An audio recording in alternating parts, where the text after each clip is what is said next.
With that.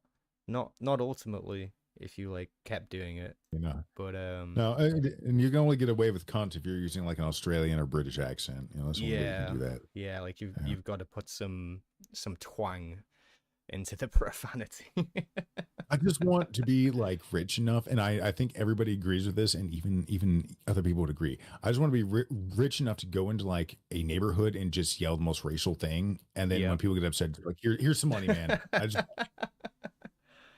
This is probably a great time to tell you that we're live. Oh, well, that was a great place to start. Yeah. Oh man. This is why I ask you to be here, man. This is why I ask you to be here. With a lot of money comes a lot of stupidity, I think, is probably the reality of life. Yep. Yeah. Yeah, big welcome to everybody showing up. I can see everybody in the chat there. I don't know if you can see chat as well. I can. Excellent. Hey, Mr. Spooky. We got Mystic. We got Giotto. And I can't see that one because this one's... Okay, yeah, Giotto, Mystic Troll, Meat Puppet, Kraut Goes Wild on Twitch, Spooky Jawa, Tall Oak, Peace is a lie, there is only passion. Very true. Very, very, very true. Sometimes passion for peace is a thing. Oh, I don't know, man. You're starting to sound like a Jedi. Actually, I think if Anakin had come to that concept, and actually he could have like trumped 90% of their arguments with two things. Then why are you afraid of the dark side? And passion for peace is an okay passion. What was it Anakin said anyways in the movie? Was it something like the Jedi actually encourage you to love, to give you a reason? Yes, yeah. We're basically encouraged to love. Yeah. Yeah. It's an interesting. They really are. They really are. Yeah. And I mean, that kind of goes back to what Yoda talked about with Anakin. You know, he was a beacon of love in that temple. Everybody felt it when he walked in. They absolutely loved his presence. And that's what's so freaking crazy. People just see his fall to Vader just is like kind of like this immediate thing. And it's like, no, you don't realize this was a guy who was like the epitome. Like this, you felt love coming off this guy normally. Like he was that kind of individual. And to go from that hero without fear. Exactly. Like you could, he would stop and help anyone. Yeah. And then you fall. And you get your limbs cut off, and you get sets on fire, and that leaves you a little grumpy. Yeah, he had a pretty good moral compass, which was contradicted by Jedi teachings in a way. Yeah, it was a very confusing situation. You know, it's very much it's also Revan's complex. You know, which again, we see that play out a lot. You know, between him and Bastila, his original fall, et cetera. But his is sort of layered again because you see him go through such a spectrum, like 3 different vectors of just because of the different ways he falls and redeems each time. It's brainwashing itself being an interesting method of coming back from it. But anyway, so do you have any exciting news to share with your audience, Mr. Sam? Do you know what? I was enjoying how we just naturally segued into some movie talk there. That was nice. I like that. We'll get back to it. We'll get back to it. Well, in terms of news, I think everybody's pretty much up to date with what I've been posting on the channel. You know, a couple of SWTOR projects have been the focus lately. But in terms of actual, probably broad news for the channel, I think most people are probably eager to know about animations and where we're at with that and how that's going. No news. No, we definitely have news, and the thing is with this, right, is that it's always good news and bad news at the same time, but it's good news because of the bad news, though, right? Like, if that makes like any type of sense. But the long and short of it is that we're always trying to make things better, and almost always when it comes to me building a scene for the animation, there's just something that I can find that can be better. And as you know, like I've been reaching out for help with people. We have a special member in a Discord server now by the name of Andy, who is a professional visual effects artist, and he's been helping. He's been an absolute saint, to be honest, when it comes to guidance and advice in creating some of these scenes and improving them.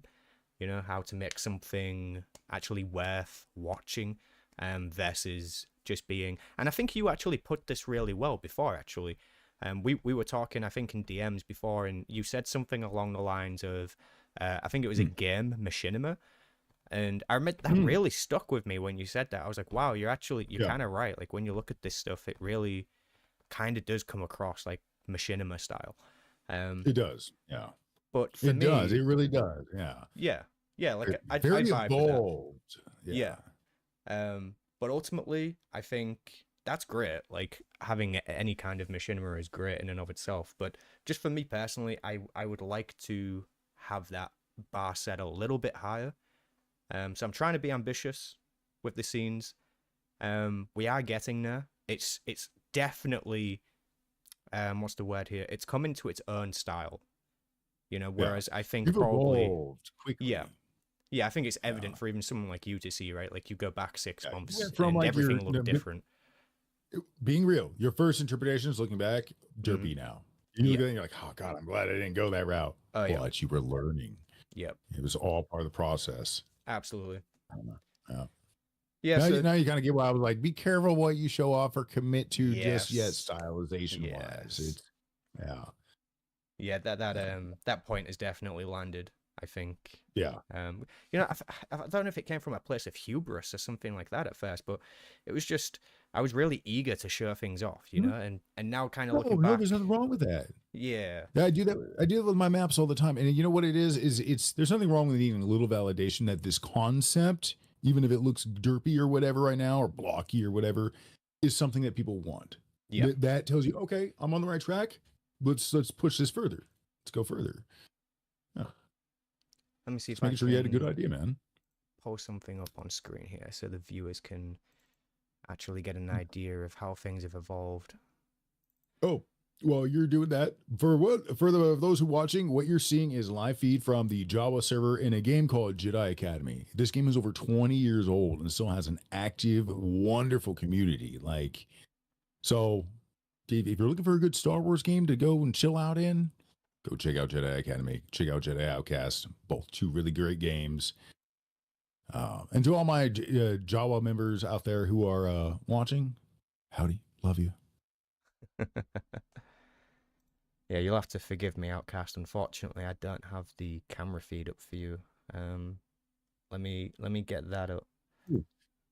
How dare you? You've been robbing them of my beauty. What? I didn't turn on the camera just for you to look at me, you fucking pervert. Oh, there we go. There you are. I will just adjust that. You guys can look at Outcast sexy face. There we go. I'll put him down here. And that in the top left of his screen is the game that he was talking about. We got Birdface in the chat. What is up, brother? Bird Face. Oh, Yo, we got to get you in again. Yeah, definitely. Definitely. Bird Face was awesome.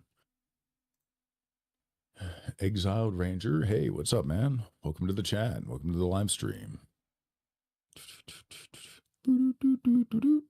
So me and the wife last night, actually me, the wife, the boy and his wife were all playing this, and you got to try this with your kids and your wife. They have like these rounds that you'll play, and it'll keep getting harder and harder, but it's like different themes from different movies and whatnot, like all their little soundtracks and whatnot.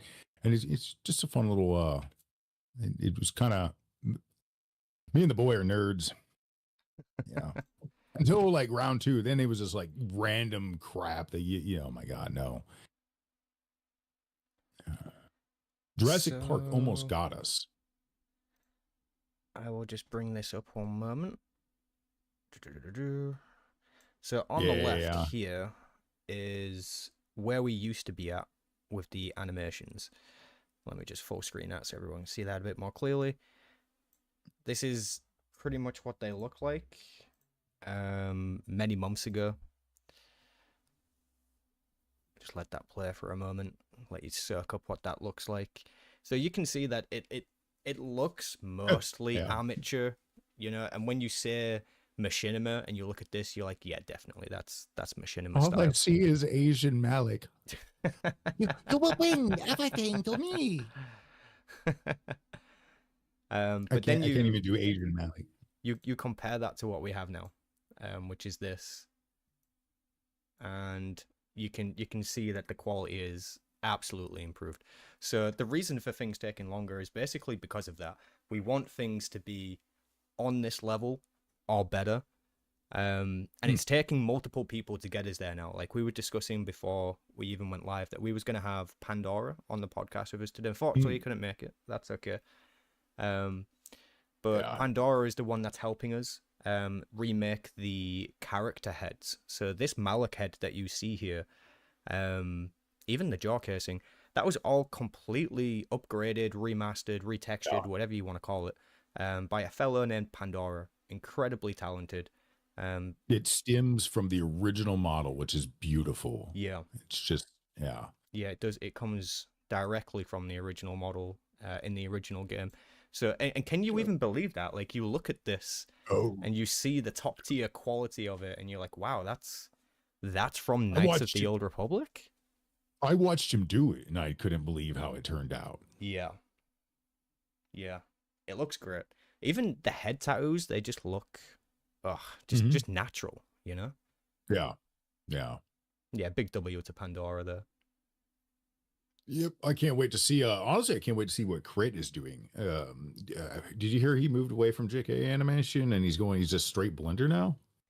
I know that he was asking about some animations that he needed, but I don't know too much else about what he's been up to. He's quite a distant fellow, I've noticed. Not that that's a bad thing, of course. That just means he's really fucking busy, which is what I should be. I should be really busy. But yeah, no, he's obviously quite talented doing some things. Yeah, yeah. I'm gonna have to. Dude, I had to like lay it out to him the other day. He does not realize. I'm like, bro, do you realize? I was like, look at the size of your channel. Look at the amount of views you get. I was like, do you realize what you're doing? I was like, and stop and think about this. You were doing this with JKA, all right? You took JKA and some animation and half-ass knowing what you were doing, and just with like some vision and some good writing, managed to build a really, really successful effing channel.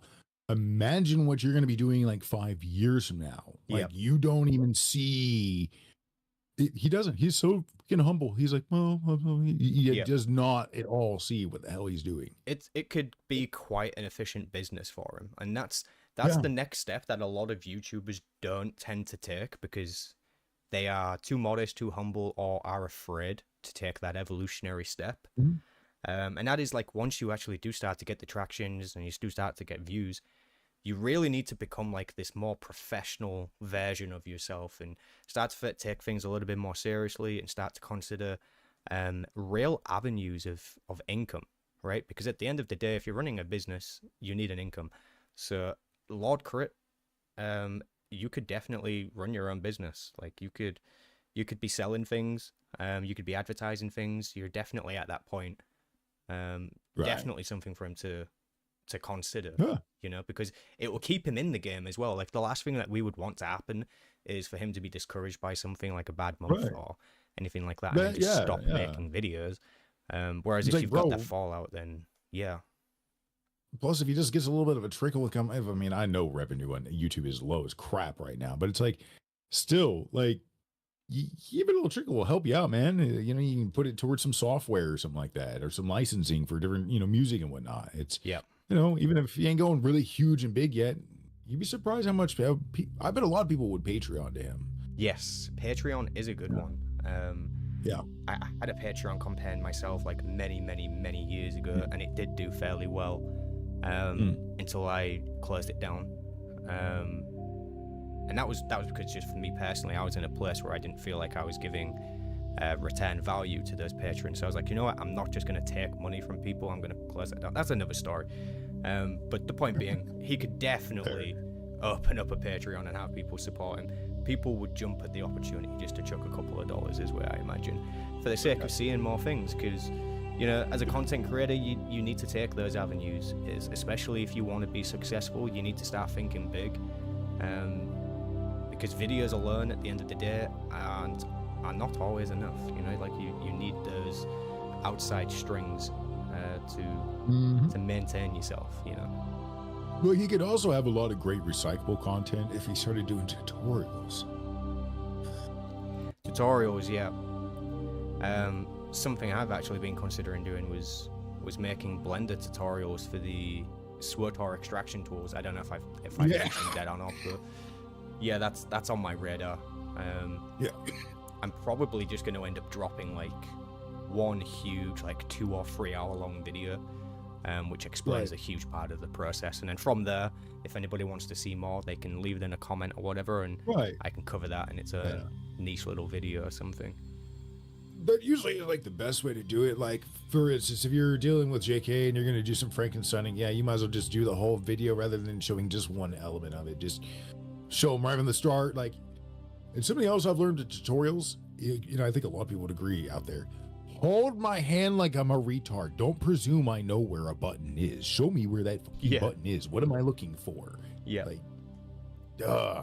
you got to be really specific for some people, especially the people who, like, take you super literally and who follow you step by step, right? Like, you miss out any part of context and they're stumped for the next 4 hours. Yep.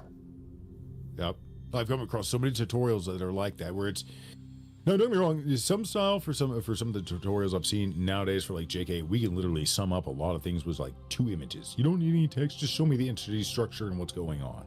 Yeah. But you got other applications like Blender where shading alone, lighting alone could be hundreds of hours of content right there. Oh, yes. Just, and there's so many different ways to render through Blender or whatever you're using. It's, I could ramble all day. You know what I mean? It just keeps branching off. Crit, just realize what you have, bro, is what we're saying. Like, stay humble. I love you, but bro, see what you got. Yeah, he's definitely got something. And I think the biggest thing that he's got, beyond all of the numbers, because the numbers are impressive, of course, but I think the biggest weapon he's actually got in his arsenal is the fact that he's built up a reputation. Community. Yeah, exactly. He's got love in the community. Yeah. It's at a point, I think, where if he was to upload something to do with Plagueis, Palpatine, Maul, and it's in his obviously sort of style, people only need to look at it for a couple of frames before they go, oh yeah, that's this guy, that's Crit. Yeah. So he's established. You know what? I will give him credit though on one thing. You know how you know how he is about AI. You totally know how he is. I went over and checked out that Skywalker. So my God, dude, literally, like, he does that. Those fucking AI channels, man. They like that dude needs to just. I don't like that. No, that's not a fan of the AI channels.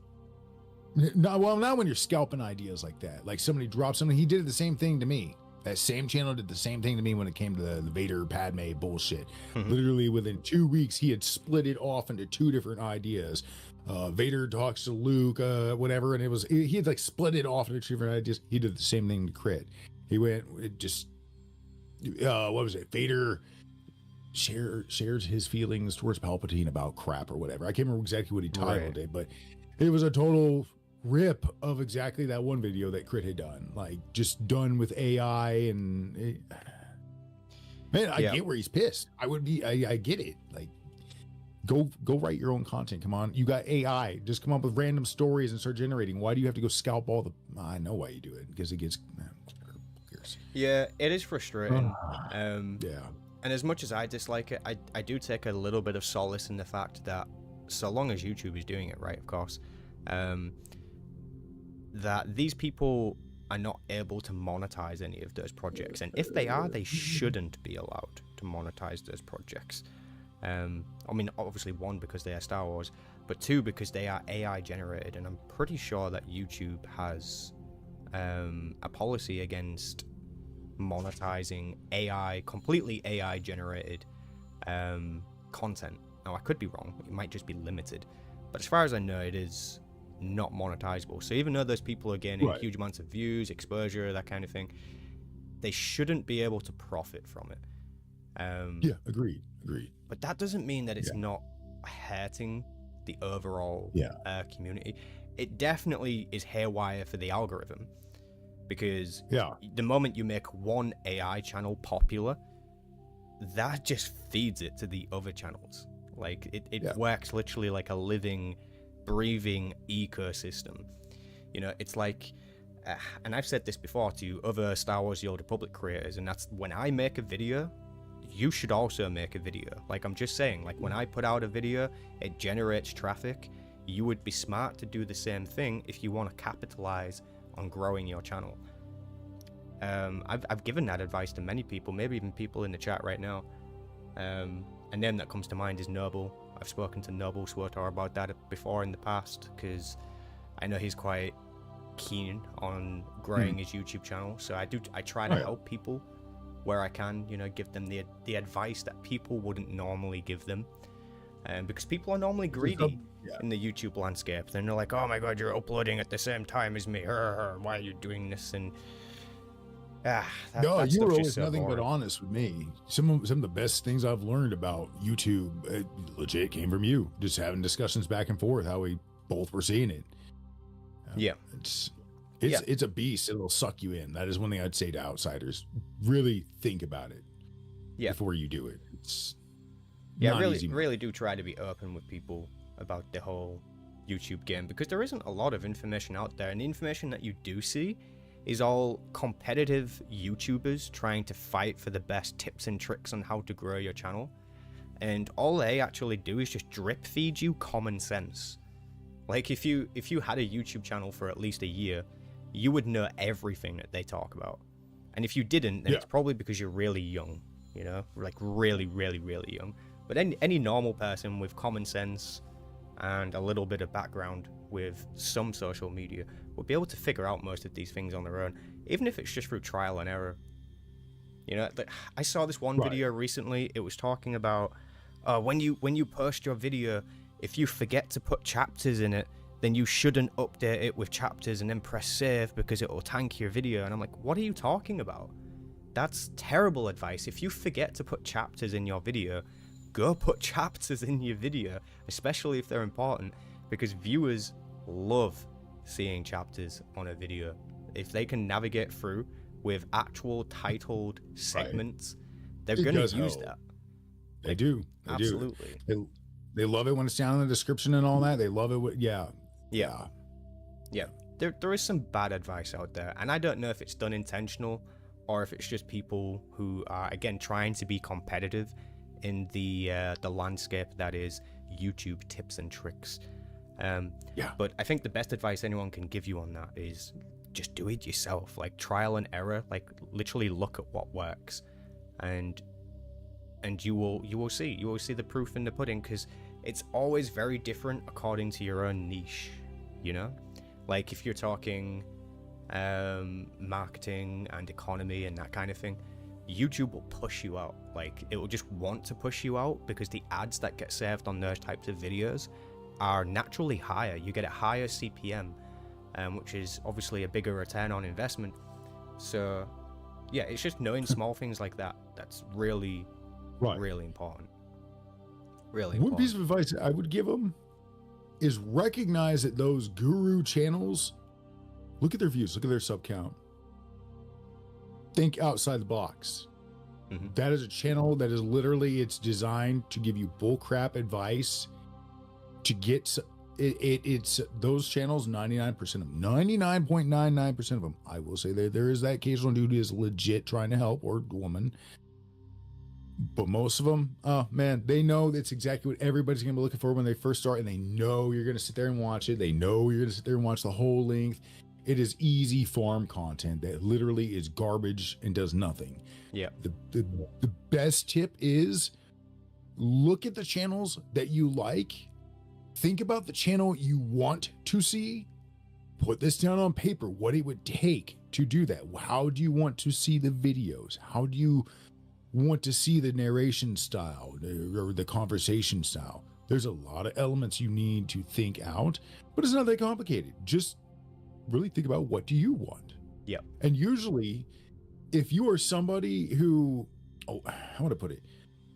Sometimes you have to recognize when you have fucking good taste, okay? Or whatever. So just follow your gut. So whatever. I don't know. Then don't be afraid to reach out to the community. That's the other thing. You know, reach out to your favorite channels, like Sam here. I don't even remember how the hell we got to talking one day, but you know, again, learned a lot. I feel like I do remember. It's surely to do with the whole the Jolie Binder character. I'm pretty sure that's how we connected. Probably. Yeah, because I think because you started talking about doing your show. Did you start talking about doing your show? Yeah, and then that's when I threw out, I was, well, okay, I used to do this, blah, blah, blah. Yeah, I remember now. Yeah. Snowballed from there. Aye. Who knew? Well, I'll end the YouTube talk then with this little bit of advice for anybody who is making videos or is looking into making videos. And that is, write your own scripts. Now, writing your own scripts is really important because obviously you need to know what you're talking about. So if you can't write your own script, it probably means you don't know what you're talking about. You should move to something else.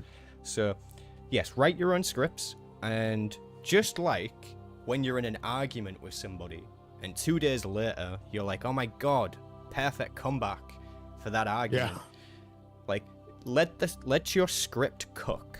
Okay, like, don't write your script in 2 hours and then go, all right, I'm gonna make this now, edit it together, and then upload it all in 6 hours. Best piece of advice I can give you is to sit on that script for as long as possible. Think about it. Yeah, like really let it cook for as long as possible. I think the shortest most mine will sit is probably about 3 weeks. Like, if I really sit down and I'm enjoying one, it's going to be about a 3-week process. Another little piece of advice I'd give them on that is don't be afraid to like run it past a homie who really knows their shit. If you got somebody you'd call a lore master, or don't be afraid to run it through ChatGPT even. Like, have it check it against, can it fact check you? Artificial intelligence is an incredible tool, and when used properly, it is an incredible tool. Like, there's no other way to put that. And to your point, like, even I share my scripts to people who are close to my channel. Effect, who's in the chat now, like, he's a person who's actually helped me with scripts in the past. Like, I've shown him a script and gone, hey, this kind of looks like a 12-year-old wrote it. Do you think you could maybe help me enhance this a little bit? And he's like, don't worry about it, man, I got you. Which is always hilarious because I'm actually English and he's not, and he writes it so much better than I do. I'm like, how is this happening, man? Fair. But that just is what it is. But yeah, AI, like, you can run your script through an AI and it will help you pull out interesting talking points. It can help you rearrange it so that it's more interesting to a viewer, because sometimes you can make a really good script, but the best part of it is right at the end, and that needs to change. Like, you need to put the best bit right at the front, video format tip right from the get-go. One that is never shared with any of them. And Sam knows almost exactly what I'm talking about. If you're really, for like 90% of your videos, there's styles or types or whatever, there are different genres out there.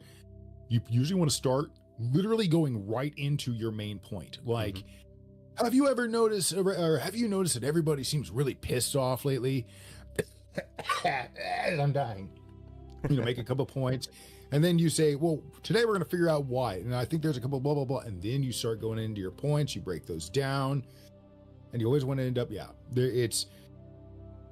AI is also great for, as you kind of point out, sometimes you're really good at coming up with all your points, but you really fail at structuring it. Not you, but just me, you, anyone in the world. So AI is really good at saying, okay, cool. You're all correct on all these points. You know what you're trying to whatever. Let me take this and put this in a way you can narrate. Yep. Let me restructure this. It's still your words. It's still all your info. You had to feed everything in and fact check it and all that kind of crap. It's just helping you word it in a way that, you know what? I like this style. And you go from there. Absolutely. You adjust as you go. Yeah. Spooky Jara in the chat is right. Like it's ask the question and then answer it. And then get that out as soon as possible, right? And then not only that, a little tip for you there is if you're willing to do that at the start of your video, right? Like let's look at my inflation video actually, which is a really good example here. At the very start of that video, I'm like, all right, we're going to talk about inflation, how it happened, what went wrong, and then how we're going to fix it. That's like 4 or 5 things just immediately right off the bat, and the viewer is just immediately informed of what we're going to go through, and they know at that moment in time if they're going to be interested in it. So they either click away there or keep watching probably for majority of the video. Wait, was that your way of segueing into today's sponsor? No, but I do have a comment to your a thought to your let's do it. Video earlier. Hit me, man. All right, so you brought up your whole thought was to kind of lay out the general idea is for some general price of in-game credits, you would be able to buy X amount of cartel coins. Yes. All right, that's kind of cool. Idea so much. Yeah, I like this idea, except for there are some fundamental problems with this. Okay. All right. So the problem is that the bulk of the money is already in the top 10% of players' hands. Yep. That is a simple truth. There is no way, like if you are not willing to dump in money into the cartel market, you will never be a billionaire, and you have never been able to be a billionaire. It's how it works. So as you said, you have veteran players, and then you have not even really veteran. It's just those with credit cards that or jobs at some point, that could afford stuff. And those who are just, don't put money into a game, and that's fine. There's nothing wrong. I'm not knocking that. And that's been kind of our point, that you shouldn't have to dump money into it. So the problem is that you're going to have those same 10%. They're sitting there, well, guess what? Now I can take all these, I got 40 billion in credits. I'm going to buy 40 billion in credits worth of CCs and then turn around and buy packs, and I'm then going to get even more items. And by the end of the week, I'm going to be sitting on 1 trillion fucking credits. Okay. So really, you've actually just, you've made the whole thing exponential, like overnight. Yes, it would allow for like the lobies to start, but I have a feeling, especially if you make it like 100 million for like 1,000, that is actually a really high, I get it. Like you said, it probably needs gauge or something different. Yeah. Like 10 million for 1,000 or some shit. But, still, I think it would just end up inflating the whole market. And then the game would actually end up getting maintenance less, because less actual capital would be going into it because of the cartel market now being able to, you can buy it with your in-game credits. It actually would kill the game. It would not only fucking blow the economy completely out of control, it would kill the game. So, all I'm going to ask you to do here is to follow the logic. Because I understand where you're coming from, and to be fair, like, if this was a real update coming to the game and the devs went and posted it on the forums, I imagine what you're saying right now would be a real concern from some of the players, and they would be asking about it. But I would not be alone on that one, I think, Right. So all I would ask you to do is just to follow the logic here. So let's start from the beginning, right? Let's say you are the top 1% of players, and you have 100 billion credits. Whew. And today the developers made an update, and now you can spend your credits to you can exchange them for cartel coins. X amount of cartel coins. Now, when you do that, let's say you do 50% of your pool of credits, so half of your total wealth, and then you go buy loads of items, and then you go and post those on the GTN. What happened? Like, what happens between... There is, for a moment, yes, an inflection into a stimulus into the economy. But the problem is it will just end up being still, again, the rich buying from the rich because they're the only ones that can afford it from each other, and the rest of the players will still be down here. So they'll never be able to afford that. I think you're not wrong. Like, there's an element of risk there. There is. Yeah. And probably having this on the player test server so the devs can just kind of play around with it a little bit probably would be quite important. Yeah. But again, let's follow the logic here. So you spend half of your total wealth on cartel coins. That is... Something was done with the money, at least. Yeah, finally, yeah. That has essentially removed your wealth from the game at that point. Half of your wealth anyways. So that credit sink was effective at that time, at that point in the timeline so far. Right. So now let's say in exchange for those cartel coins, you've now got 100 platinum weapons or something like that. Because I think that's your point, right? Like you're going to buy expensive items and then you're going to go sell them and make a profit.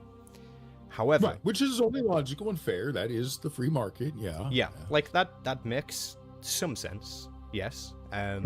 So you buy the 100 platinum weapons and then you go list them to the GTN and you wait for your profit. However, while you're doing that, other players are also doing that. So let's say there are 50 people who all do the same thing, and then they go straight to the GTN and they start listing those items. Immediately what we've done here is caused a huge competitive landscape. Yeah. So now you can't sell your items because there's so many. So there are, I don't know, let's just say for instance 50 versions of the weapon that you're trying to sell, and now someone else is also trying to sell 50 versions of it, and then someone else is trying to sell 50 versions of it.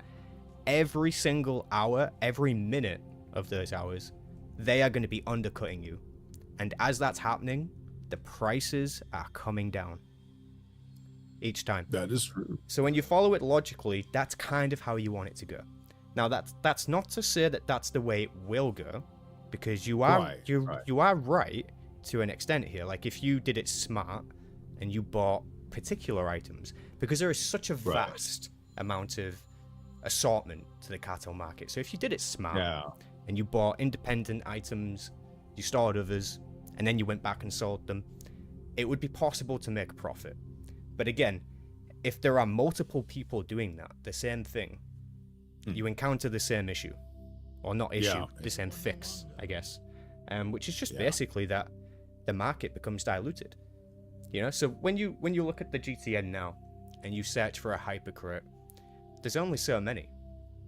There's only like, I don't know, say 15 at a time, which is why the listings are so high, because there are only so many people on the server who can afford that high of a price for such short of a demand. You've done good at it, kind of balancing out on that one. It would be kind of iffy on which way it might go. Yeah.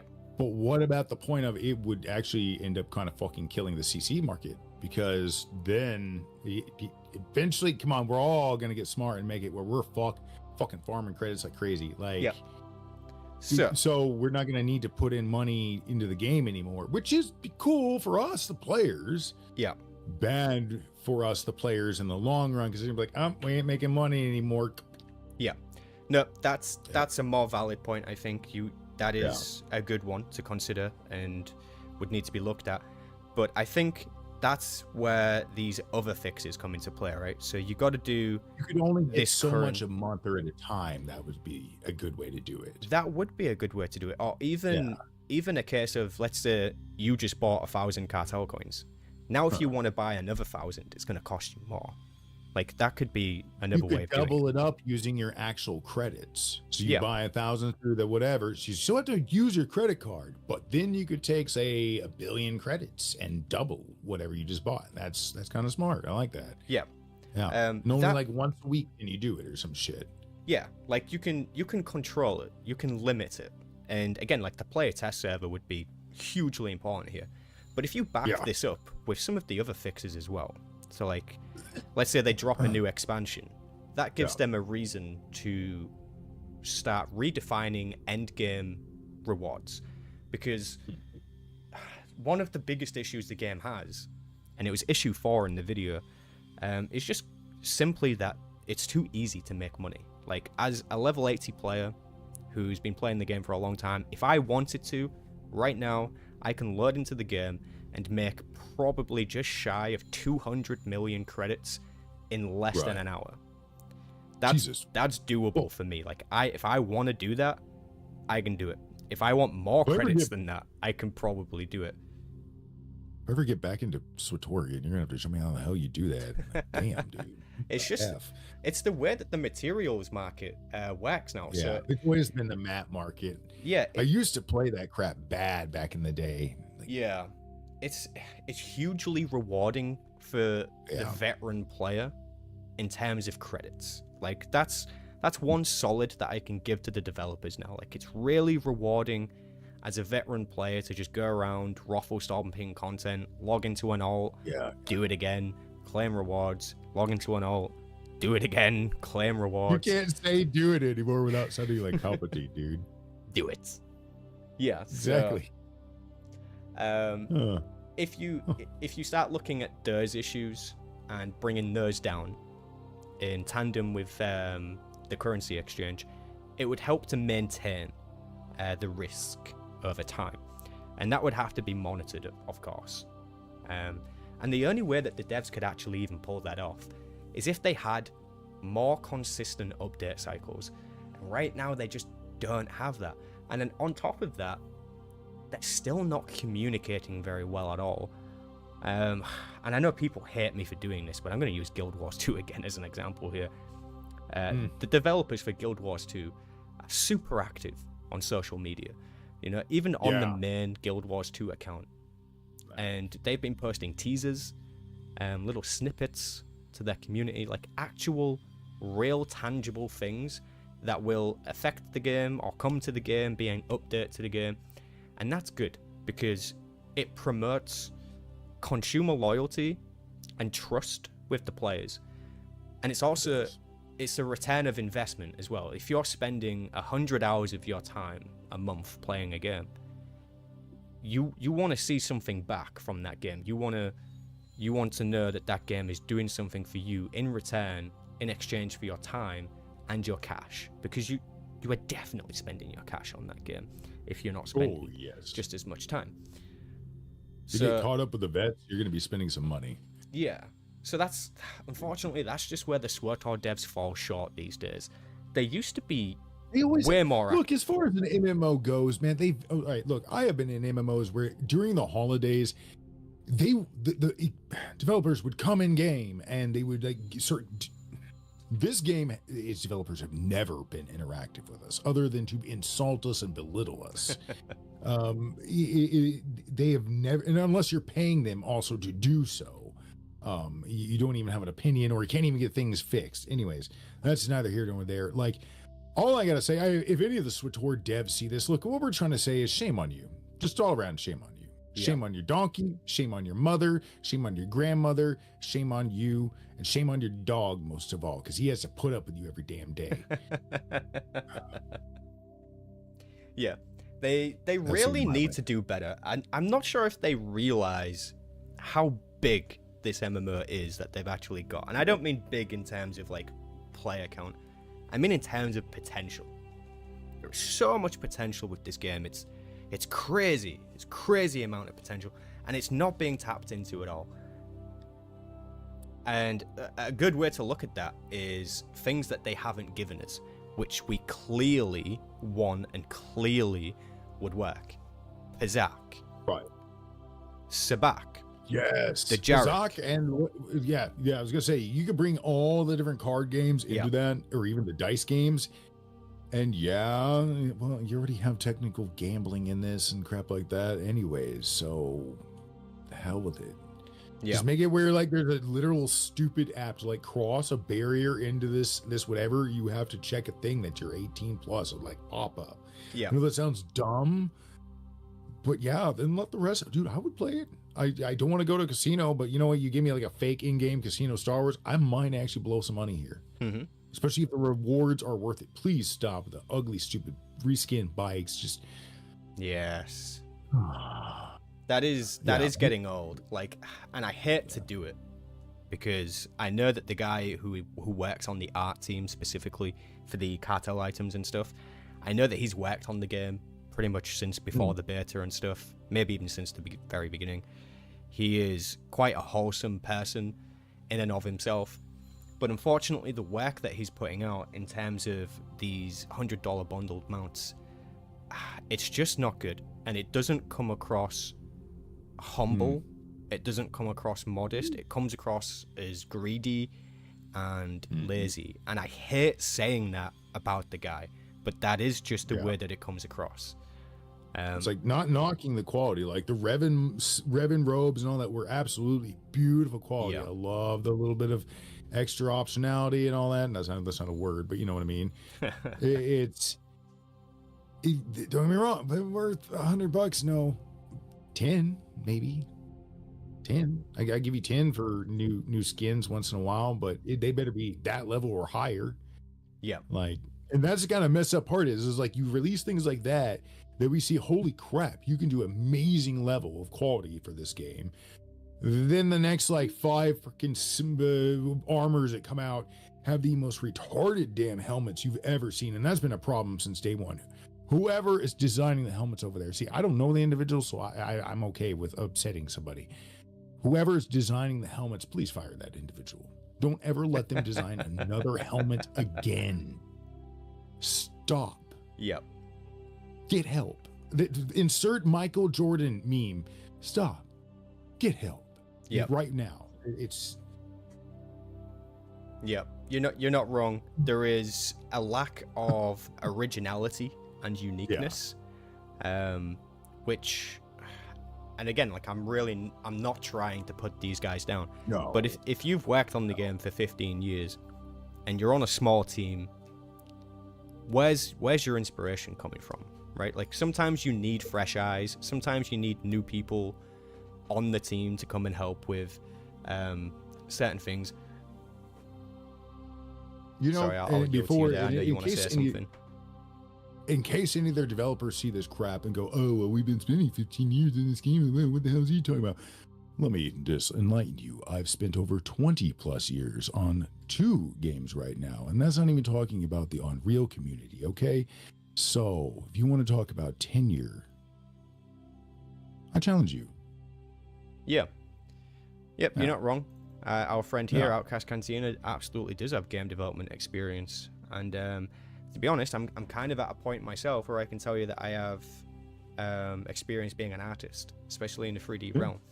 And I can safely tell you that some of the things that they put into the game, while yes, it's limited because of the engine and the game itself and the way that it kind of works, and I'll admit I'm not totally knowledgeable on those inner workings, but again, that's not really to my detriment. That's more of, it's not public knowledge. There's really no reason for anyone to know that just yet, unless it's being reverse engineered, which it's not. But better things can be made, and I think what I would point to is, because again, I don't think that's necessarily the developer's fault. I think it does come down to the tools that they have. So if you look at the, I forget his name. I think his name is Bradley. It's the name of the gentleman who is the lead Cartel Market art modernization director, or something along those lines. And if you look at his concept art, it looks incredible. And it's always hand-drawn. And it looks... You can respect that. Very detailed. It looks amazing. All right, so a lot of heart and passion goes in. You know, to a degree, and honestly, I don't doubt that on an individual level, 90% of them are putting in a lot of love and TLC into what they are doing. Like, don't get me wrong, I think even Date Night, as silly as it may sound, I think it is a charming addition. Right. It just should have been. That's. Yes. Yeah. Yes, it should have been put together. A mini digital expansion similar to things that we've had in the past, whether it be Strongholds that came out, that was a mini expansion, a digital content update. Whether it's Galactic Starfighter, when that came out, that was like a mini expansion, a bit of a digital content update, if you will. Did they finish any of these, by the way? Like they start. You brought this up in your video. They start things, really cool concepts. They would do the same with Pazak. You know they would. They would start it. They'd insert it. It'd be like half working, and then they would never touch it again. Yeah, that's pretty much what they do, and I think that proves the pattern of they have people working there who work there for an amount of time, and then they get rid of them, and then the people that worked on those features, because they no longer are working on the game, nobody else is working on those features or fighting for those features or is passionate about those features. The best example we can give you here is Knights of the Fallen Empire, Knights of the Eternal Throne. You go back and you look at those two expansions, and the biggest features that they had were chapters. You know, a really innovative way to tell stories, right? You know, chapters. Anyways, the chapters system never came back, even though it was the most ideal, most perfect, most fitting method to pump out more story for the game. They never touched it again. Yeah. And it gave us time to adapt to new mechanic changes, like a level upping and scaling and all that. Yeah. They need to go back to that. Stop putting so much pressure on yourself with this. And these Date Night missions that they've done, and Toph is pointing it out now that we got 6 of them, and there probably isn't going to be any more, or they'll probably end up just dropping that in the future. Date Nights could have been story chapters. They'll blame content creators like me, you, Boomy, everyone else who's complained about it. And, you're only giving us Date Night. And then they'll turn around and be like, well, we got bullied into, stopping dating. Nah, I'm sorry, right? This argument doesn't fly. First of all, you can never blame the players. You cannot blame the players. It's like, and I said this to someone who commented on one of my videos before. It's like, if you owned your own little like restaurant or something, and you cook some food, and then the customer like makes kind of like a formal complaint or whatever, you don't directly say to the customer, "This is your fault. Your taste buds are wrong." Yeah, no. You know, like you don't blame the customer. You accommodate them. You know, you take it on the nose and you fix it. So developers should be doing the same thing. Players can only taste the product. We have no control over what to put into the game. Zero control. What I think it is? Go ahead. I think maybe behind the scenes, they're not really... Because think about it, if you only hear just these complaints, a little here and there, you will really probably just think it's just one particular person's taste here and there. Like, okay, let me turn that metaphor around on you. If I own a restaurant, right, and it's been successful so far, and one guy comes in and he, or even like a few within a week, and those few, how they didn't like my whatever, but 97% of the others did and are still coming in and spending money, and that's what they're seeing. Unfortunately, they're not seeing... Their problem is they're not seeing the truth actually come to the surface. Why? Because they made the mistake of one by one silencing us. So we don't even have a say anymore. Yeah. Or we're not subbing to them anymore because we refuse to pay into this crap. Yes. And they have nothing but an echo chamber. Yes. And so they think they're serving out like freaking cookie dough on a waffle cone, and it's actually dog shit on a moldy shingle. Yes, you're actually you're building the foundation for one of the biggest points of how this game is failing itself.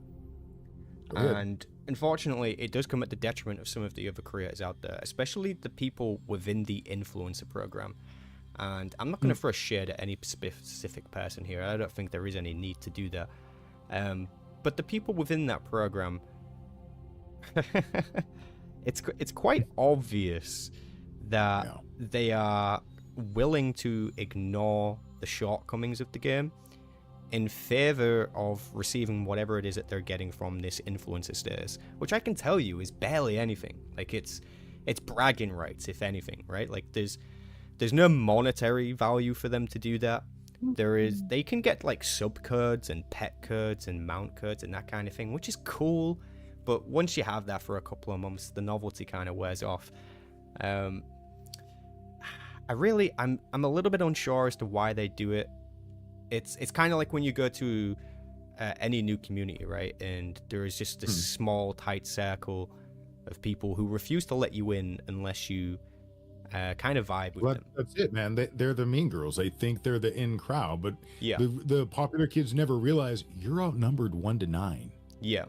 It's kind of sad thinking as well, really, because, and I hate to do this, but there's nobody in the influencer group who can say that they are a rival to a YouTube channel like mine. And if they did, I think I'd laugh quite hard. So it's who is the real voice for the community here? Do you know? Who's even still promoting them? I don't even know any, like, all of the content creators that I ever paid attention to for SWTOR have already left a long time ago. So yeah, see, this is it, right? Like it's slowly dwindled off until it's just been this small few people who are admittedly very passionate about the game. Yeah. But maybe sometimes for the wrong reasons, and maybe sometimes too politically. Yeah, like I really don't want to get into like names and stuff here. I'm gonna tread carefully there. I know what you mean. I get no it, reason for me to throw shade at people here. Because this isn't about that. This has evolved and it's gone beyond even that, to where it is truly a community issue. It's not something that can be ignored anymore. As you just pointed out, at least 7/10 of the community, of the original SWTOR community, what's left of it, your numbers, they have left those influencers. Yeah. And they're listening to you, Boomy. Yep. It's very Boomy clear. is really popping off. Like I have been watching Boomy for years, and I mean years and years, man. Like even when my own channel was small, I was watching Boomy. I've always liked his videos. I've always liked his takes, and lo and behold, even to this day, he's still best as fuck. But he's a genuine dude, really popping off, doing really well. He's one of those dudes. It's like, I know he's whatever, but never makes you feel that way. It's just very, very down to earth. He's good because he's fair, right? And I think his age has something to do with that. No offense, Boomy, if you're listening. But I think when you're a bit older, you're able to just kind of step back a little bit easier and go, hey, I'll listen to you, and then I'll listen to you, and I'll see where I can kind of meet you in the middle. And I wouldn't say that he's fence riding, because I know that there have been people who have potentially critiqued him that way. Sometimes the middle ground is the right ground because both sides are fucking wrong, or whatever. There is no right. That's true. Yeah. I think he lives on the side of common sense, you know? Like, he doesn't get too attached or too personal about a game being a game, but he's passionate enough to still talk about shortcomings. He's a logic before passion sort. Not that his passion isn't there, because that's why he logics it out. You know? He's the type, if he's giving it his energy, there's a reason. Yeah. And he's given a lot to the SWTOR community over the years, just like you. You both have been trying to sound the alarm for years. I dare say, again, because I paid attention to you first. I first saw you raising the alarm, and then I found him off on the side, and it went from there. But yeah, this is still many, many years ago. But it's sad to see what happened. Again, I don't know the whole story on that. Whatever is what you were alluding to earlier. But again, like I said, I think at this point in time, it's all overarching. And I would actually say, from just somebody who, again, removed of it, but as another content creator on YouTube and whatnot, I would say, look, please just hear everyone out, and actually just lift the veil off yourself for a second. Remove your emotion and step outside the box for a moment and really look at the simple truth No matter how you cut it, this game is in a freaking nosedive financially, team-wise, player count-wise. Everything is going down, and it should not be. You cannot argue, well, it's a 12, 13-year-old MMO. No, look at freaking World of Warcraft. Do not tell me that age has anything to do with it, all right? And yes, I understand it's a difficult engine to work with, but I've seen amazing things done over with Quake 3, and I know what the Hero engine is capable of. And I still sit here wondering why they're not really pushing this engine to its full capability. I think we'll start to see more of it when the DirectX 12 fully drops. But until after that, I expect to see a certain quality level. And maybe if they start heading the right direction, and like you said, they need to go back to chapters. And if they can do that, maybe they'll start building back. But they have got, just going to say it, outside point of view, the other content creators who have not seen it yet, the Broadsword, EA, whoever you want to call it, they're greedy, man. They tried to follow politics. They tried to use politics against the players. They have been silencing a large majority of us for a very, very long time. Not just through a paywall, but literal freaking shadow banning. You just want to look at it, straight out banning from the forums. That's not cool. Why is one side of an argument allowed but not the other when it comes to, you know, opinions on a freaking game? It should have never went. We've proved that as well. Just to your point there, talk about being shadow banned and stuff from the forums, or even banned from the Twitch chat. We've caught that in real time in past streams. So we've literally seen people get banned in the Twitch chat just for asking about certain features, whether it be the crafting revamp, the nightmare version of R4 Anomaly. That's such dumb things to ban somebody. And now you can honestly probably see I probably did get 100% banned for what I brought up when I did. They're willing to ban over stupid shit like that. Yep.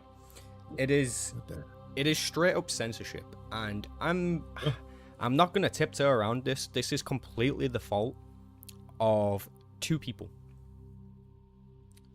One of them works on the game and the other one doesn't. So the first person to blame here, okay, I'm not gonna do it. I'm not gonna mention names again. There's no reason for me to throw shade at people, but I imagine that you can probably guess who it is. So I'll talk about the one person, and the one person is Jackie, and that is the current community manager for the game. I can tell you with absolute confidence that the moment she became the community manager, things got bad. Now, if you go and look at her own, is it LinkedIn page or some shit like that, she actually brags about going to BioWare and changing how they approach the community. So if you look at what she's been doing, which is straight up censorship and banning people from the forums, and then gloating about that in her bio on some job site or whatever the LinkedIn thing is supposed to be, IMBD, whatever the fuck it is, that is egotistical. And when you put an egotistical person in charge of a community, gaslighting is what it is. Yeah. Bad things happen when you put an egotistical person at the front of a community. And that's what we've seen happen is we have an egotistical community manager who cares more about her own social media following than she actually has passion for the game. And I hope she hears this, because I'm sure that she is a lovely person in real life. Whether she is or not, I don't really care. Doesn't matter to me. The only thing that I'm going to judge is how she approaches the game, how she handles it. And she will be critiqued in that way, just the exact same way that Eric Musko was. And do you want to know what the difference is between her and Eric Musko? The difference is that 8 years ago when I made a video essentially telling Eric Musko that he was doing a bad job and the cartel market sucked, he got in touch with me. He personally got in touch with me via email and was like, hey, saw you didn't like this thing. Can you tell me why? Yeah, want more information. And then you look at a person like Jackie, and what she does instead is she blocks you on her personal profiles, and you're like, what are you doing? This isn't that deep. I could tell you right now, if Pandora had been in here for this conversation, he'd be jumping all over this, and he would tell you right now that that is exactly what we do in the morning. Is we'll straight up be honest with each other when something, it's just a crap idea, or come up with good ideas for each other or whatever. We're always pushing each other. We bring this up so much when we're talking to like new people in the group. When it comes to modding, when it comes to development, you have to be open to other people's point of views and outside critique a little bit. That's why I told you, don't feel bad about wanting to like show off as you went early on and whatnot. That was okay. You needed to be encouraged to go the right way. You needed people to say, hey man, this guy's really trying and try to jump in and help you and speed you up, because we know what? We know how you are narratively with everything else, and how you've turned a YouTube channel about a fucking video game into a success. Right? It's a success by most channel standards. It is capable of bringing in some money. That's a success in a sense. So that all in a factor, man, you've done great. And it's just, I don't know. The fact that, as you pointed out, the fact that the numbers don't lie says it all. Yeah. And it means it. Yeah. Yeah. What's really unfortunate, right, is that this community manager that we have she's really reserved. And I really wish that she wasn't, because I have a lot of experience talking with the developers, whether that be on a stream, behind the scenes. I've even had private phone calls with Eric Musker in the past. Obviously that stuff doesn't happen anymore, which again is a shame, because those were very productive moments for the community. But yeah, more to the point here, it's a shame specifically that with Jackie we can't have those conversations, but instead she has to go out of her way to block us on her personal accounts, which obviously, if you want to do that, at the end of the day, that's your prerogative. But you can't sit there and try to just ignore that we are a huge part of this community. We hold a lot of influence. Even though I don't manipulate that influence, I have forever always been a voice for the community, never a dagger. Always a voice. I fight for what the players want, what I see in the comments. There have been times when I've said my own personal opinion and people have been like, hey, that's not a great opinion. And I'm like, fair enough. I will try to be more consistent with what the players want, because that is the goal. All the interviews that I ever did in the past, and this is funny, right? Because there were other people, other creators who were jealous that we were getting these interviews. So they would show up to the stream and, they would try to meme or troll or whatever and say that this is a bad interview. But ultimately, all of those interviews were built by the community. They were the questions that the players wanted answered. I didn't sit there and write up the questions. The community wrote them, and I took them to the developers, and that's how that worked. It was an exchange. I was just a mouthpiece. You went to them like kind of like a union member would, or union leader would. Said, all right, look, man, I've sit down with all the homies, and this is our list of, complaints, problems, and demands, Yes. Because that's the way that it needs to be. You can't... Yeah. And again, it goes back to what I was saying about Jackie earlier, because she's egotistical, and she is at the head of the community, because she's the community manager. She is the face of it. I am... You were all supposed to be diplomats to the community with your own angle and influence, and the problem is they forgot that they needed that pull from all different perspectives. To kind of back up what you're trying to point out. Yeah. And do you know what makes this actually worse is, obviously my own YouTube channel has a certain amount of reach, which is good. Arguably the highest amount of reach for any SWTOR YouTuber. But when you bring it down to numbers, just numbers, clearly there is a leader out there in terms of the YouTube channels, and that's SWTORista. She's got a fantastic YouTube channel. She's got a huge subscriber base. So why aren't we seeing any interviews between SWTORista and the developers? Why doesn't that happen? Like that's a serious question. They're not. My thought is that they're just not up for it anymore. I don't think they do that. I think everything is just external thought, outside the box. The damn thing's circling the drain. I think they're just trying to finish up what they have, milk the content and everything for as long as they can. And it's going to be kind of like, oh, here's your DirectX 12, here's all the little whatever. Here's maybe your level 90 or 100 or some crap like that as we finish off this final bit of story. Yep. And then after that, enjoy. We'll never see anything. See, you could be onto something there. Maybe it is a case of, you know, they just really don't have that much interest in connecting with the community that way anymore, which, if that were true, that's quite evident, to be fair. That would suck. However, I am aware of the fact that the story team did a recent interview. I say recent, I don't think it was that recent, to be fair, but maybe about a year ago, there was an interview with the story team, and not too long before or after that, there was an interview with Eric Musker and Keith, and that was on I think it was the last episode of Utini Cast, which is another podcast which is now shut down. That was a great podcast. I don't know if you was aware of that. That was a cool one. So there was an interview there as well. But the point here being, those places are very small. Swotorista has a huge channel, right? And that's clear. You go to her channel, just look at the numbers. She's got a huge channel. Why is there not any developer interviews on what can be argued as the largest SWTOR channel? It's suspicious. It is suspicious to me. It proves to me that the devs are not willing to communicate, or they're not even ready to communicate large details with the community. Whereas if you go back a few years, specifically to when I was in their good books, let's say, interviews were happening all of the time, even in times of content drops. That might be true. That no, might I'm be looking true. at her popular videos now, and it's all like topical. None of them are interview. Yeah, if you're cycling from weird. popular, you're probably going to find a lot of guide videos from about, hang on, let me do the maths here, 8 years ago. 7 to 8 years ago, because that's truly when the game was popping off.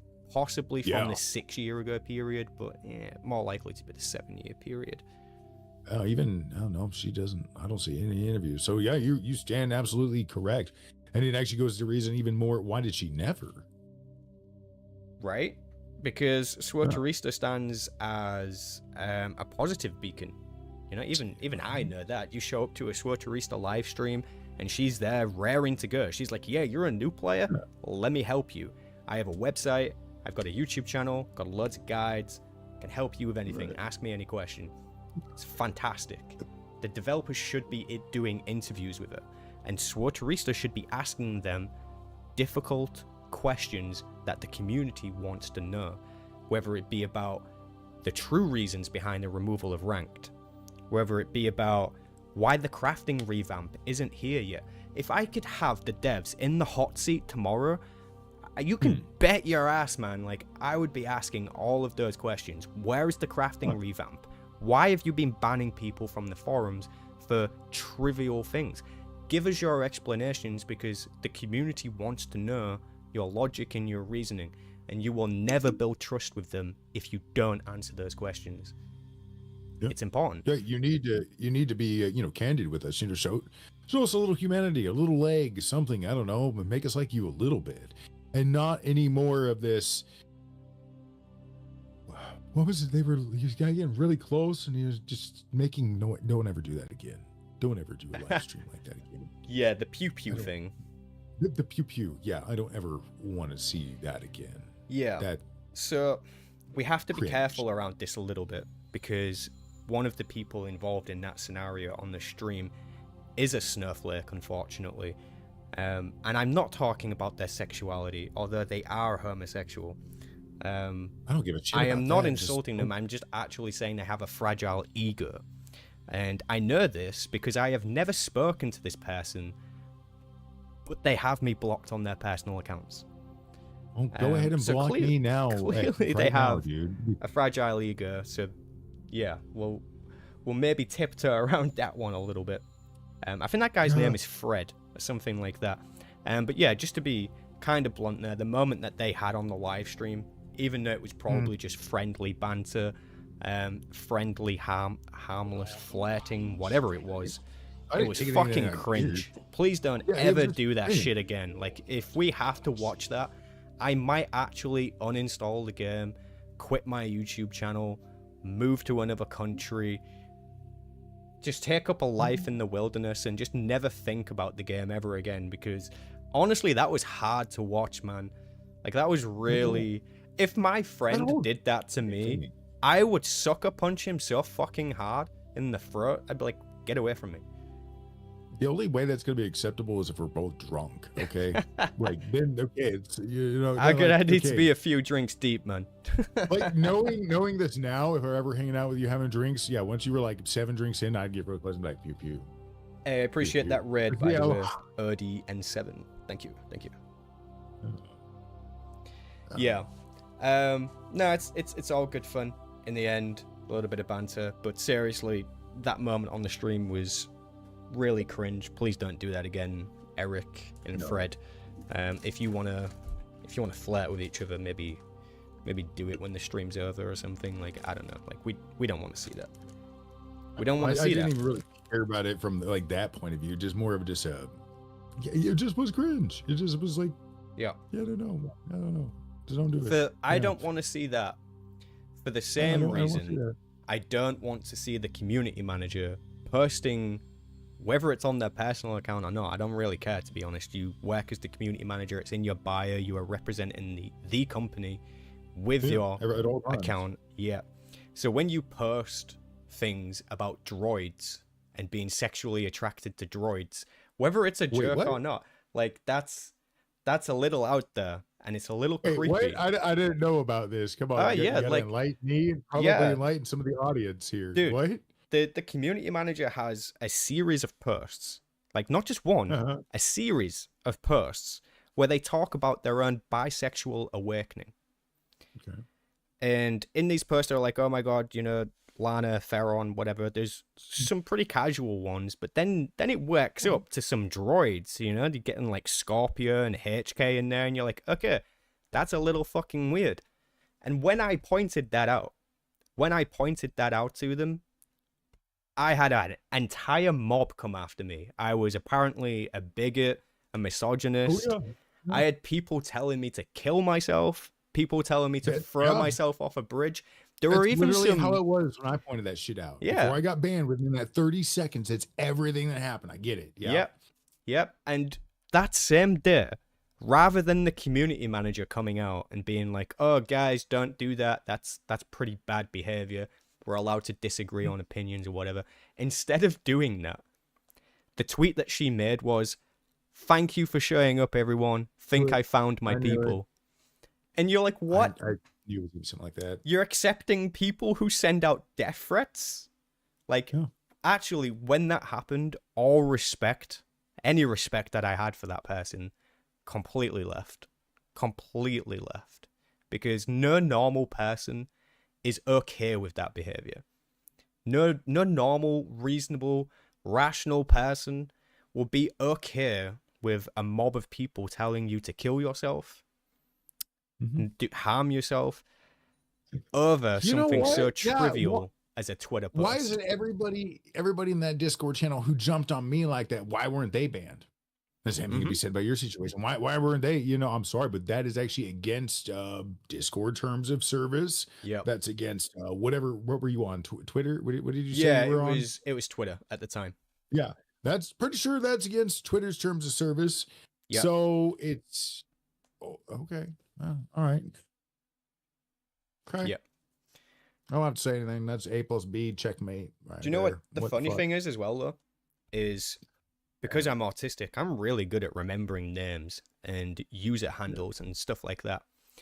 And out of the couple of hundred people that showed up to come and tell me to kill myself, some of them have returned to my feed and have since been engaging with my tweets in positive ways and liking my tweets and retweeting them and quoting them and that kind of thing. And I'm like, I wonder if you remember telling me to kill myself, or if you just randomly, casually said that one time when it was a hot debate and then completely forgot about it.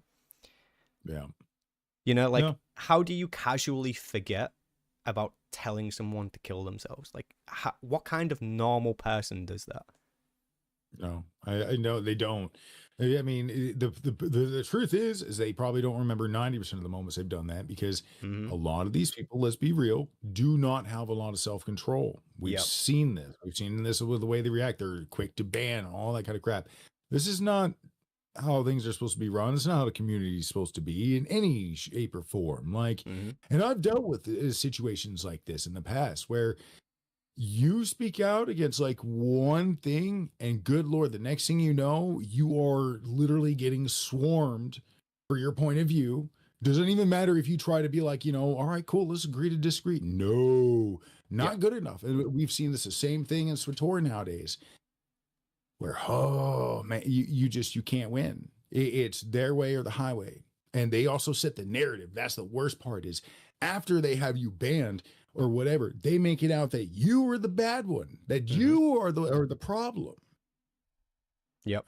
And then if they ever do allow you to come back, guess what? It's gonna be under like a fucking tight ass leash, and just nah. It's not fair. It's not a real community. That's not how it should work. Yep. No, I'm in agreement with that.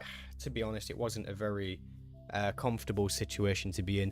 I actually got in touch with the police as well, because there was death threats in there, so I had to literally get in touch with the police in my own country, which came with some advice, which I'll leave off the stream for now. Fair. But yeah, no, like, if you guys are watching, any of you dickheads from the mob, like, just know that the law enforcement was actually informed of that. So if any of you live in Britain, you should maybe not do that again, because it could be bad for you. Not again. And I would say that to a lot of those things like that. It'd be like, yeah, okay, cool. Yeah, you can whack one or two of us, but it's still the end of the day, you're still working within our 99% structure. They will get you. Someday, karma will get you. Yep. A lot of those people have left the platform anyways, I think, because I tend to get a lot less hate now on X. And funnily enough, that's kind of aligned with the election over in the States. I mean, maybe you've even noticed that, the social dynamic shift a little bit. The moment Trump won, like, a lot of people sort of left. Instant overnight. It was just like, and let's just be real, what ended up happening within a heartbeat. Well, there's no other way to say it. It's just the way everybody keeps saying, woke was out. Like, like a lot of things just overnight. Like, you get to see half of Hollywood packing up, going, well, we're fucked. Yeah, I mean, definitely the extreme end of that. Yeah, the extremes. Yeah. Which was, to be fair, kind of nice. not gonna lie. Things had gotten out of control, because you know what is exactly a lot of. It was trying to jump on that bandwagon that has honestly been another misdirection in SWTOR. Not that stuff isn't welcome, as far as gay characters or anything like that. No. But their over fixation on it has also been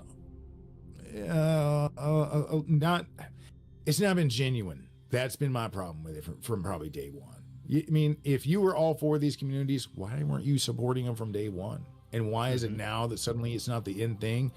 You stopped.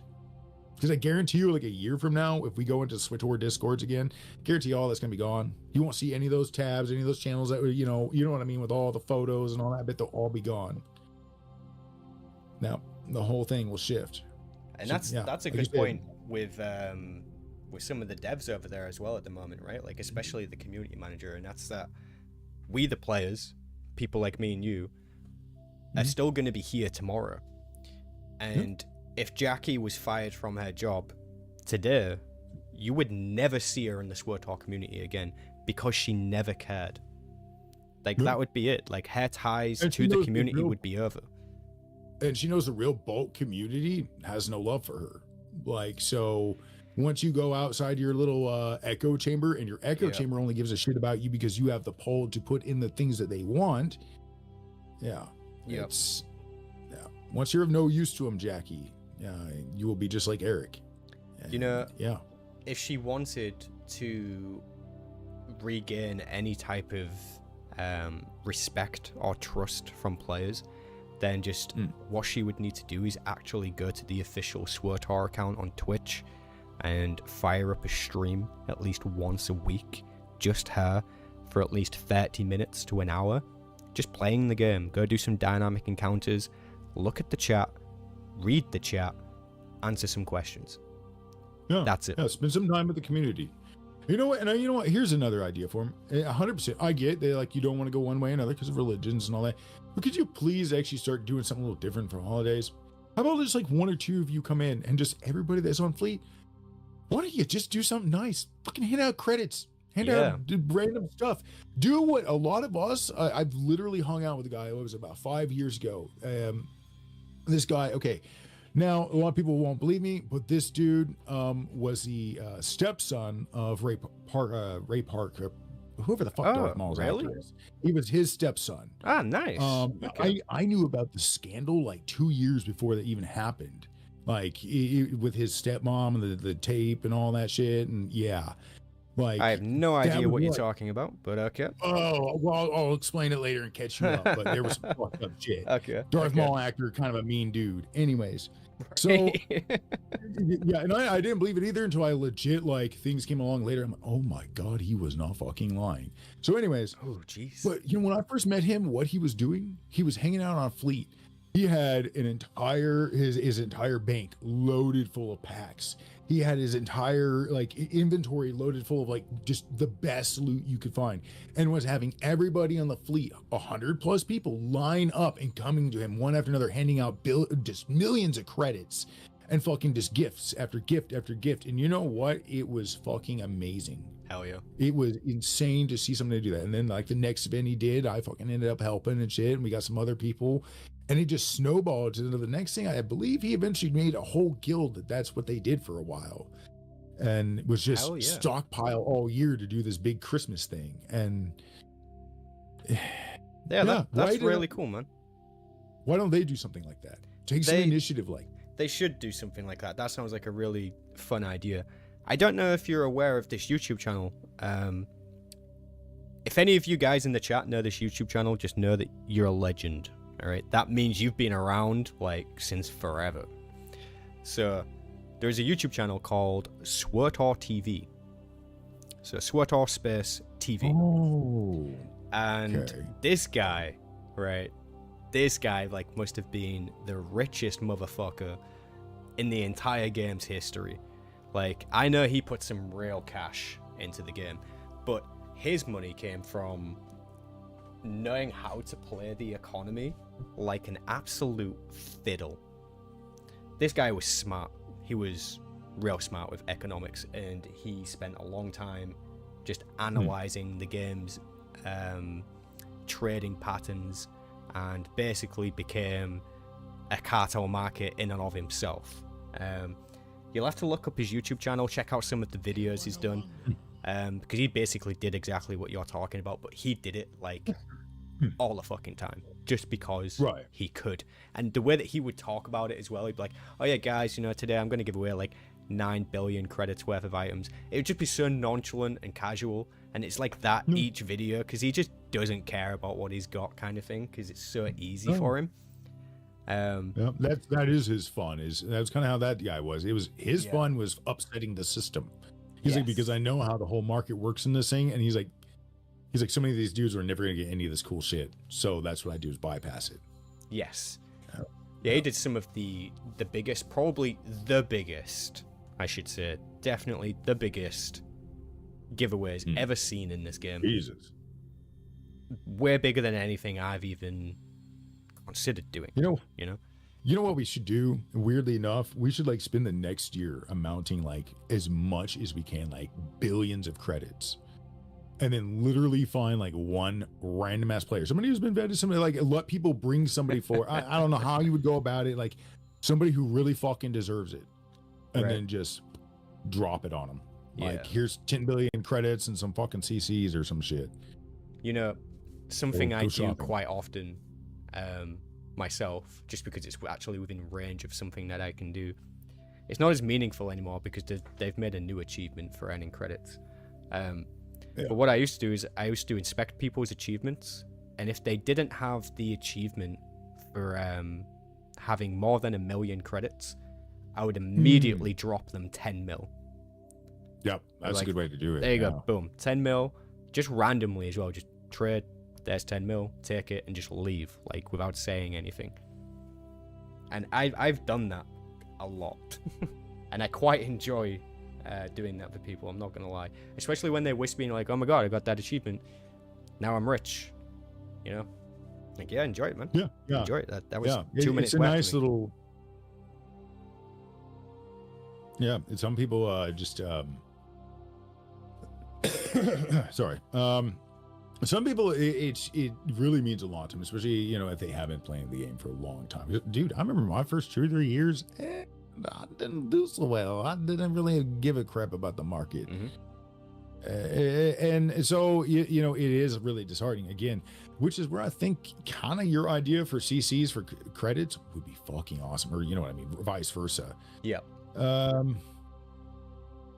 It does. Sorry, I'm replying to somebody game. No, you're good. I think it is a good method for straightening out the economy as it is now. It could be balanced and fine-tuned later on, so it's adaptable. It's not a thing that you would put in the game and then it's just like that forever. Right. Which a lot of the things they've been doing kind of is that way. Like, they've put this new tax in, and they haven't talked about whether or not that's going to be fine-tuned. They've just put it in. And that tax, right, is the single worst thing they've ever put in the game. Like, I totally understand why it's there, but that doesn't make it good. It punishes players. It is literally the worst feature, let's call it, that they've ever even considered to put in the game. And let me tell you why, from a content creator perspective, right? Okay. I can't do giveaways anymore. I used to do giveaways pretty much weekly, and I can't do them anymore because the upkeep of that trade tax outweighs the time that I'm playing the game. It's ridiculous. That's how hard that trade tax goes. If I wanted to circumvent it, I would literally have to grind on this game for weeks and weeks and weeks and weeks and just hoard up loads of credits. And then, but what favors am I doing then for the economy? The only way to kind of move currency around for you and items is through a guild bank. That's your only, like, my first thought is a way to kind of circumvent all that. Is like, if you want to give somebody something, have a tab in there that only like they would be able to access. You invite them to your guild or quick, whatever. Give them, they can enter, they get in that whatever, they grab whatever they can grab, and there you go. Yeah. So that is a method that they were using previously to sort of get around that, I believe. But you can't do that now, because now when you're invited to a guild, there is a 30-day waiting period before you can access the guild bank. Look, I'm just going to say it because the content creators and understand compromise. You guys are sons of bitches. Mm-hmm. Yep. What the hell, man? That is just greedy. That's messed. That's messed. Yep. So this is what I'm saying, right? Like, it was even kind of the point of my video, right? Like, there are better ways to fix inflation than just punishing the players. Because all you do with that trade tax is you move the cost forward, and averagely among casual players, it's not affordable. And not only did you move the cost forward to the player that has to buy the item, you also increase the price of the item overall in the economy. Because let's just say, for example, Tulok Horde's armor set, 200 million credits on the GTN, but I'm trading it to you. And then when I trade it to you, it's costing me 100 million credits just to trade it. Who do you think I'm charging for that? Because it's not me. I'm charging you, the person that's buying it. I'm charging you 300 million credits because I need my money, not the tax. So they move the cost forward to the buyer and increase the price overall on the GTN, which isn't good. It doesn't solve anything. You just end up like literally making it where the rich don't want to trade or really do anything anymore. They're just like, well, whatever. And then the poor they can't afford it anymore. Like, no. It's, weirdly enough, I wonder if this is what the politicians on the backside of like our different governments kind of deal with. Like, there is just this problem, and it's that the system just doesn't work. It's mess. It's flawed. Too many people took advantage of it for too long, and hoarded too much. That is really, I mean, that is part of it. Yeah, it's definitely part of it. I mean, there was someone in the comment section of my video who was kind of talking about the chair exploit, which I don't know if you're familiar with that. But this was they using that to like duplicate things or something? To duplicate or quadruple credits, essentially. There was a vendor who sold a decoration of a chair. This was many years ago. You could buy the chair from the vendor and then sell it back for more than what you bought it for. And then obviously, because it was a decoration, you could shift left click it, insert 999, pick up 999 of this decoration immediately, and then immediately sell it back. And then obviously, imagine doing that over and over and over and over. System, like, yeah. I heard a lot of people got banned for that kind of crap, though. Like, they just lost their accounts. So people should have been banned. Anyone who did it egregiously or easily detectable or whatever, they probably should have been banned. But it's hard to say because they weren't very open about this. I think they said several one people thing were banned, and yeah, I think there was one thing mentioned about it on the forum at the time, and then they just moved on and kind of forgot about it. But the players haven't forgotten, and yeah, I think it is the case that there are some people from that point in time who massively abused that, because let's face it, anyone spending even just 10 minutes doing that with a stacked count of 999 decorations, guys, and you've got 80 slots in your inventory, so that's 999 times 80 that you can do really quickly and then immediately sell it back and then just do it again. Like, that's insane amount of credit farming, and those credits were generated because they were coming from a vendor. So they were literally created out of thin air and then put into the game's economy.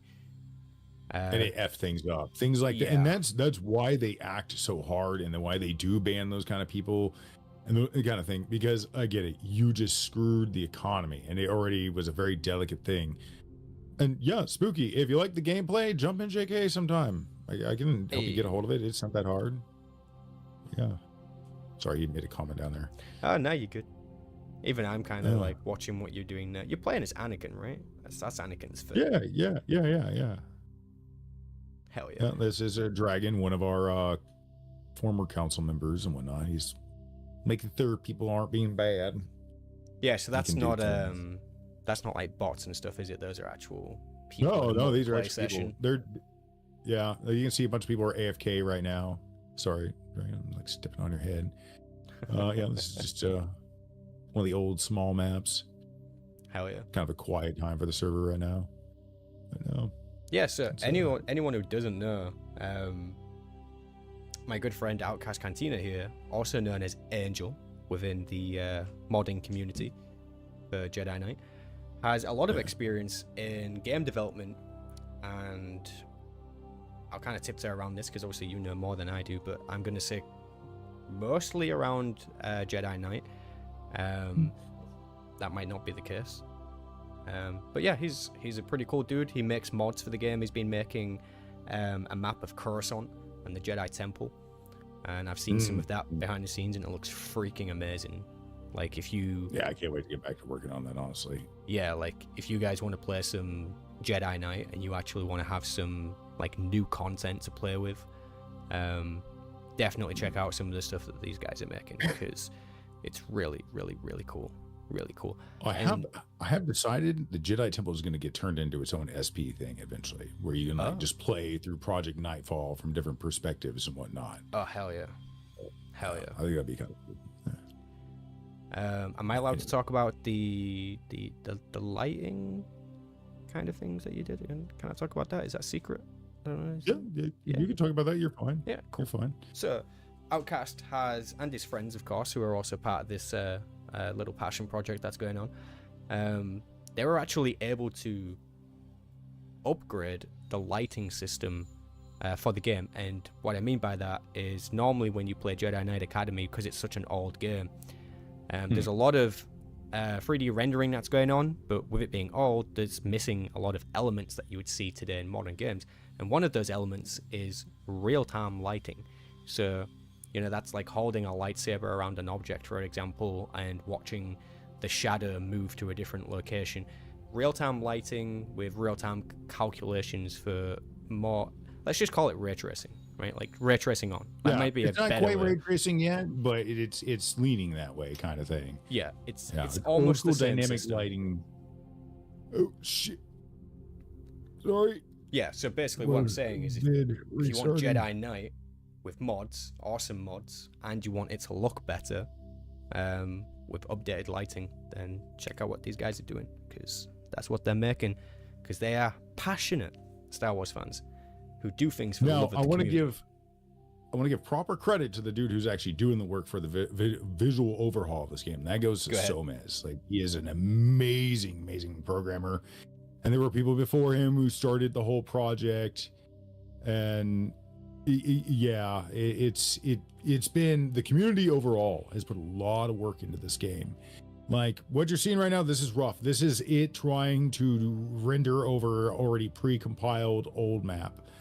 But even here you can see where look at the shadowing gets upgraded, everything just, it's for this being rough, it's amazing what it can do. And when you have a map that's built for it, oh god. So we're trying to bring it back to life. A lot of it does come down to the new mappers, the next generation of them, to kind of make new content and utilizing the tools that we've all worked 20 years and waited 20 years or plus to see. Because unfortunately, as we all know, EA and all them, they're not giving us any more like really good Star Wars games that you can mod and you can do things like this. And after 20 years, community matters, and they need to recognize that. Same as SWTOR. Recognize the power in your community and stop silencing us.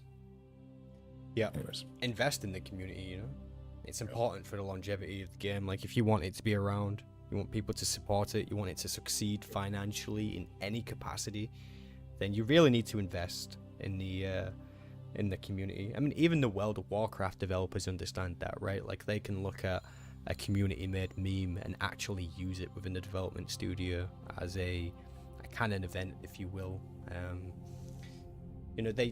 They understand that there is a certain level of relationship that you should have with the community. You're gonna have to forgive me if there's any World of Warcraft players here, because I know you're probably gonna have something negative to say about the game. Because normally you do, like, people show up, they're like, "Oh my god, you're praising World of Warcraft," and oh my god, this, that, and the other. I have to say this about it. I thought about this earlier while I was in the kitchen. I was like, you know what? For an IP that is like not attached to anything, was like not really well known, for that game to be as successful as it is, still to this day, to have lasted as long as it is. Maybe I'm the one who missed something. I don't know. Do you ever remember seeing adverts for World of Warcraft on TV? I don't know if they still do that or not, but do you ever remember that? No, they did for a while. I remember when they tried it again right around the time they did the revamp to the game and everything. They had some World of Warcraft commercials. I can't remember what brands were doing it, but I do remember that.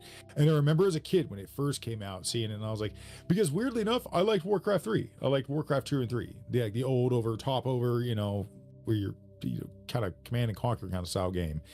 And so, but when I seen like back in the day, like World of Warcraft itself, I was already into Star Wars Galaxies and JK and other things. More of a, now Guild Wars 1 for some reason was like one of the few fantasy games that I really, really dug. But Guild Wars 2, I've explained that before. It doesn't have the same feel. I don't know. I don't really care for it. But yeah. Guild Wars 2 is very, very niche. Yeah, it's so different than the original. Like, just why did you break your formula? Why did you go away from what worked? I don't get it.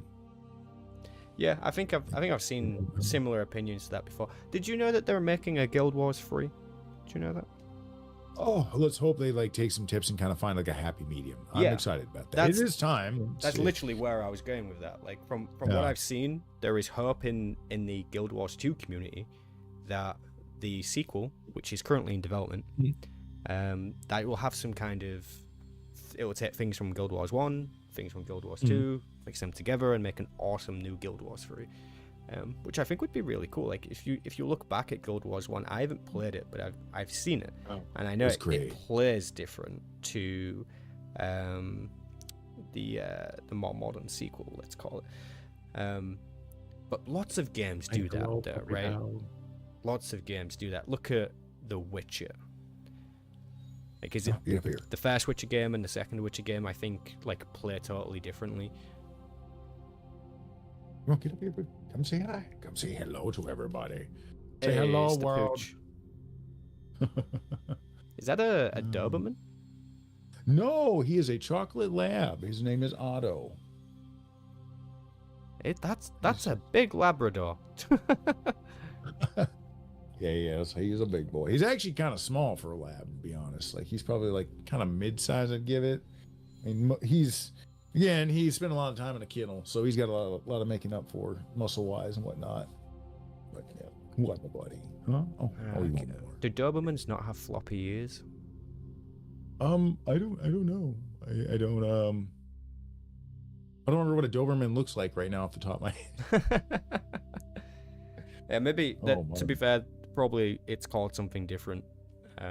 Where you guys are. We have dogs called Doberman over here. Hold on, let me look it up real quick. We'll see what the heck they look like. Oh, Doberman. Okay, Doberman dog breed. Oh, yeah, I can see where you can kind of see that a little bit. No, their ears are, well, they do flop a little. Yeah, I can see. Yeah, especially the brown ones. Yeah, he does look a bit like one. He's not that big. I think it's the color and the ears a little bit that made me think that. But yeah, fair enough. No, Labrador. You can see that in the mouth. Now his ears never stand up. He's got the adorable floppy velvet ears. Fair enough. Anyways, fair enough. Oh crap! Where'd my game go? Jimmy says it looks more like a Rottweiler than a chocolate lab. I don't know. I know Rottweilers have pretty wide faces. Yeah, they do. Yeah, they have more angles in them and whatnot, and then those pointy ears and whatnot. But they are close, similar builds. No, he just beat the beta. Oh, bless the pooch. No. Just staring at you. Or was. Hi, buddy. What? Don't worry, we'll be done soon, and I'll take you outside. I know. Yeah, we can probably start to wrap up now. Anyways, I think if you want, because I'm probably going to be needed that's fine, yeah. upstairs pretty soon. Yeah, dinner's almost done. I can smell it cooking.